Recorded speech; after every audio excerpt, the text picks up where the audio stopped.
अभी तक हम लोगों ने रेस्ट्रिक्शन एंजाइम का जो भी फंक्शन है उसे हम लोगों ने थियोरेटिकली देखा था, और ये डायग्राम जो है उसके एक्शन को रिप्रेजेंट करने के लिए है। ये पूरा के पूरे डायग्राम समझ लीजिए क्या है, action of restriction endonuclease Eco R first, ठीक है। अब आप यहाँ पर लिखा हुआ देख रहे होंगे, ये एस्क्रिचिया कोलाई नहीं है, ये रेस्ट्रिक्शन एंडोन्यूक्लियस एंजाइम है जिसका कल हम लोगों ने नॉमेनक्लेचर भी देखा था। अब देखिए यहाँ पर वेक्टर डीएनए है और यहाँ पर फॉरेन डीएनए है। फॉरेन डीएनए क्या है, ये ऐसा डीएनए है जिसकी प्रॉपर्टीज को हमें किसी ऑर्गेनिज्म के अंदर ट्रांसमिट करना है। तो कैसे हम ट्रांसमिट करेंगे, हमने बताया था एक वेक्टर डीएनए में पहले हम उसे अटैच कर देते हैं, फिर उस वेक्टर को हम ऑर्गेनिज्म के अंदर इंसर्ट कर देते हैं। क्यों? क्योंकि वेक्टर के अंदर रेप्लिकेटिंग प्रॉपर्टी होती है और वो उस ऑर्गेनिज्म को उस फ्रैक्शन ऑफ डीएनए को क्या कर लेता है, रेप्लिकेट कर लेता है। तो ये फॉरेन डीएनए है, इसका हमें डीएनए का टुकड़ा चाहिए और इसमें ला करके अटैच करना है। अब आप देख रहे हैं कि इको आ रही है जिसने दोनों तरफ से इस पर क्या किया, अपना एक्शन परफॉर्म करने की कोशिश की। यहाँ लिखा है the enzyme cuts both the DNA strand at the same site। आप देख रहे हैं ये एंजाइम कब एक्ट करता है, कहाँ एक्ट करता है, डीएनए के किस स्ट्रैंड में किस पॉइंट पे करेगा, जहां पर पैलिंड्रोमिक सीक्वेंस होंगे।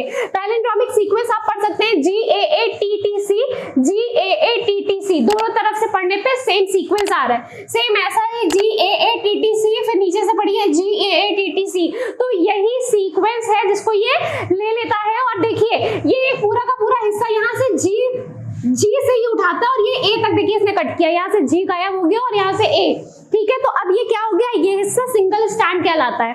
और ऐसा ही सेम इसके साथ भी हुआ, और ये हिस्सा जो कि सिंगल स्ट्रैंड बचा है ये स्टिकी एंड्स हो गया, सिंगल स्ट्रैंड स्टिकी एंड्स। तो आपका सवाल हो सकता है कि मैम मान लीजिए कि ये एक सीक्वेंस है ए टी और टी, कभी ऐसा होता है कि मैम ये ऐसे करे, ये ऐसे कट करे, ये इस शेप में कट ना करे, तो ऐसा भी हो सकता है। ऐसा एंड है तो स्टिकी एंड है। जनरली रेस्ट्रिक्शन एंडोन्यूक्लियस और रिकॉम्बिनेंट डीएनए बनाने के लिए हम यही कट देखते हैं। ऐसे कट को हम लोग ब्लंट एंड कहते हैं, आगे कभी मिलेगा तो हम लोग पढ़ेंगे, ठीक है। अब देखिए यहाँ पर एक स्टिकी एंड मिल गया, यहाँ पर एक स्टिकी एंड मिल गया, और ये वो डीएनए का फ्रेगमेंट है जिसकी प्रॉपर्टीज को हमें किसी एक्स ऑर्गेनिज्म के अंदर ट्रांसमिट करना है। अब हमने ले आया और इसको यहाँ पर देखिए ये एरो दिखा रहा है कि ये यहाँ पर आएगा और इसको यहाँ पर बैठा दिया जाएगा और ये चिपक जाएगा। क्लियर, बात समझ में आई? अब देखिए हम लोग डायग्राम के थ्रू ये लिख लेंगे CGTTA।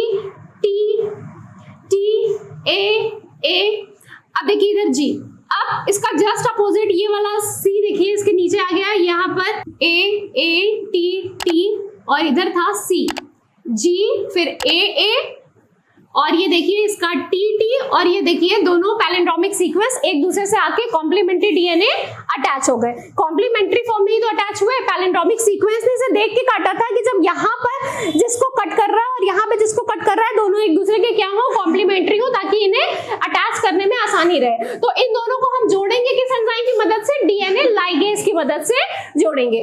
और कट किससे कर रहे हैं, इको आर फर्स्ट। ये एक तरह का रेस्ट्रिक्शन एंडोन्यूक्लियस है जो कि एस्क्रिचिया कोलाई से क्या किया गया है, सिंथेसाइज किया गया है, बनाया गया है। अब देखिए ये दो तरह के, ये वेक्टर का डीएनए है, ब्लैक वाला हमने दिखाने की कोशिश की है, ये फॉरेन डीएनए। इन दोनों डीएनए को हमने जोड़ दिया और जोड़ने के बाद जो नया डीएनए बन गया that is called recombinant DNA. और यही रिकॉम्बिनेंट डीएनए अब वेक्टर में आ चुका है और इसी वेक्टर को हम ले जा करके एक्स ऑर्गेनिज्म के अंदर ट्रांसमिट कर देंगे और फिर वो ऑर्गेनिज्म जीएमओ कहलाने लगेगा, जेनेटिकली मॉडिफाइड हो जाएगा, मतलब हमने उसकी जीन को मॉडिफाई कर दिया।